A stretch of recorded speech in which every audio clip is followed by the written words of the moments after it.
Getting ready to buy or sell a home? Do you want to help support pro-life organizations? Then you need Real Estate for Life. Get a top-notch real estate agent and support pro-life causes. Go to realestateforlife.org to learn more.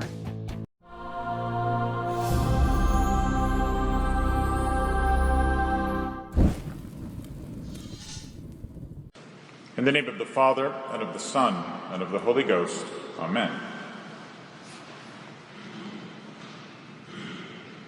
In instituting this feast nearly 100 years ago, Pope Pius XI wrote, "When once men recognize, both in private and in public life, that Christ is King, society will at last receive the great blessings of real liberty, well-ordered discipline, peace, and harmony."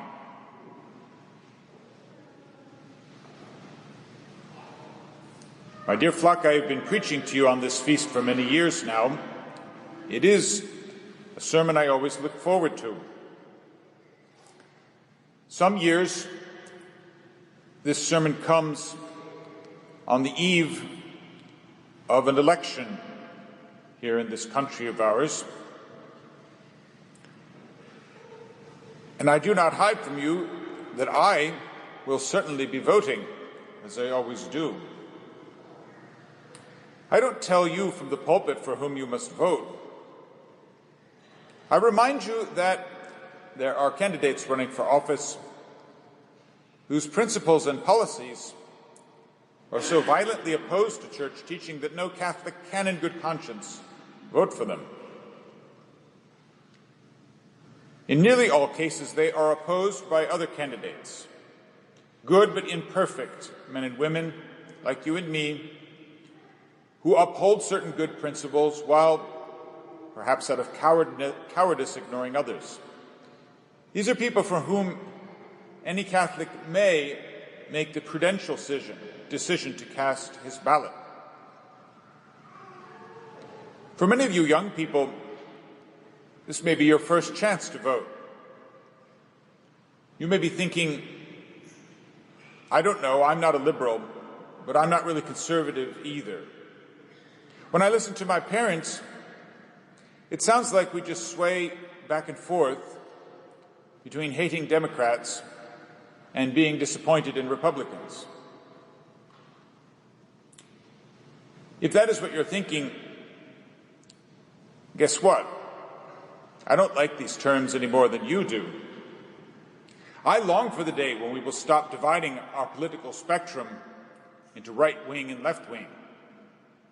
How could any Catholic be satisfied with this? These terms come to us from the vile and satanic French Revolution.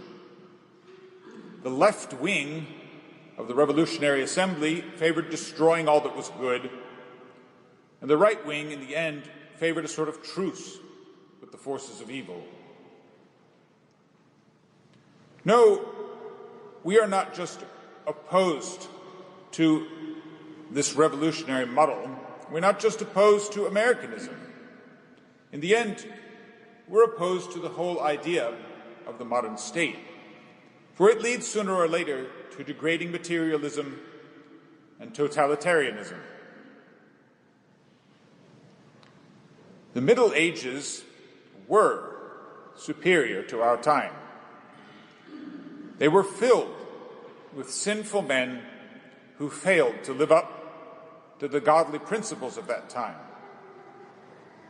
But I'll take that over a world where ungodly men live up to ungodly principles. The Middle Ages was an age of faith. It was also an age of monarchy, often hereditary monarchy, but sometimes elective.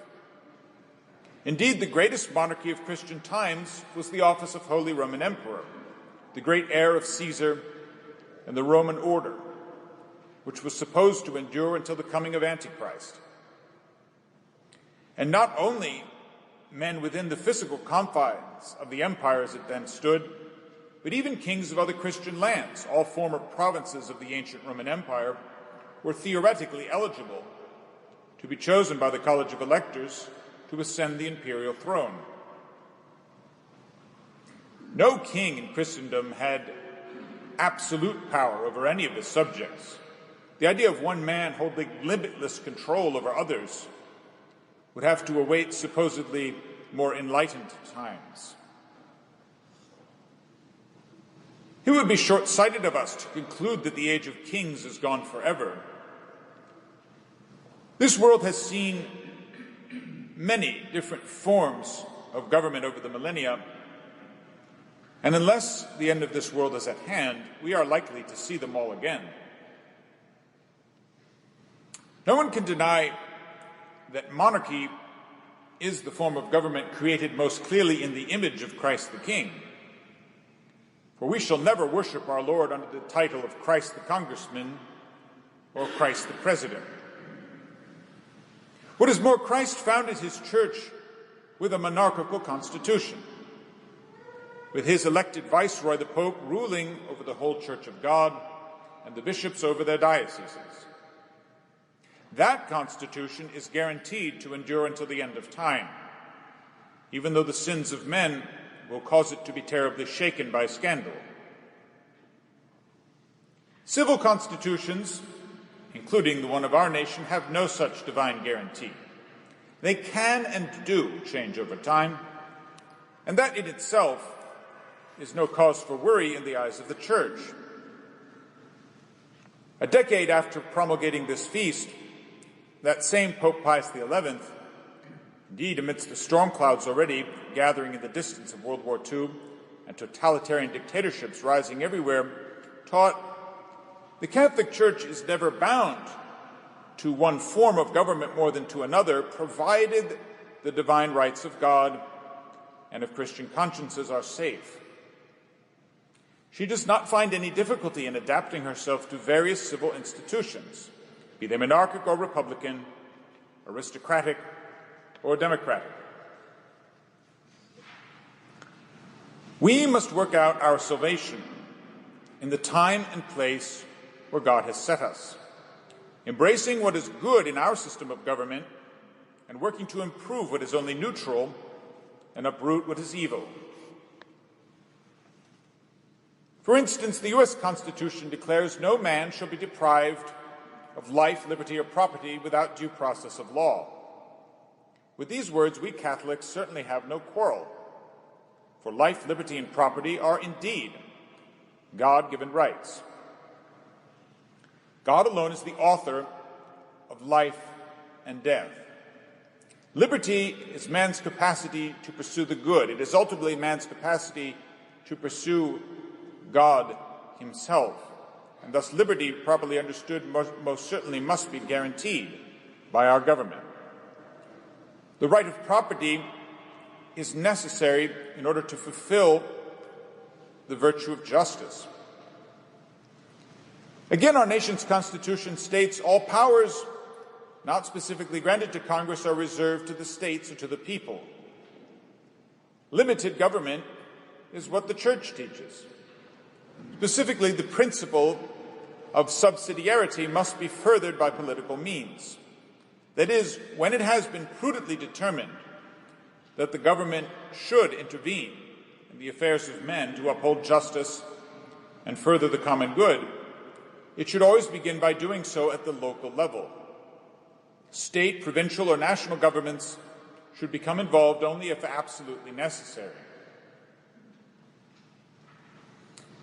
Then there is the thornier question of the First Amendment of our Bill of Rights, the so-called question of religious liberty.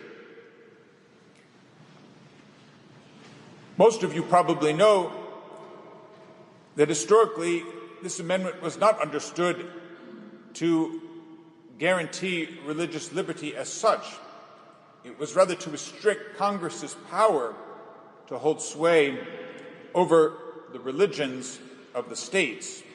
No one at that time questioned the power of the state governments to impose a religion on the people of that state, make one certain religion the official one, and even prohibit people from holding office or voting if they did not belong to that religion.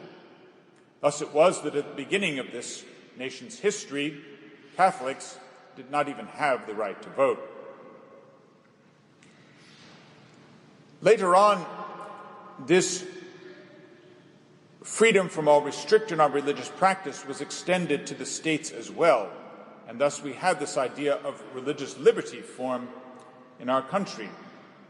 Over time, things were softened to the point where, in general, Catholics and Protestants could get along pretty well, while other religions were such extreme minorities that they weren't worth worrying about.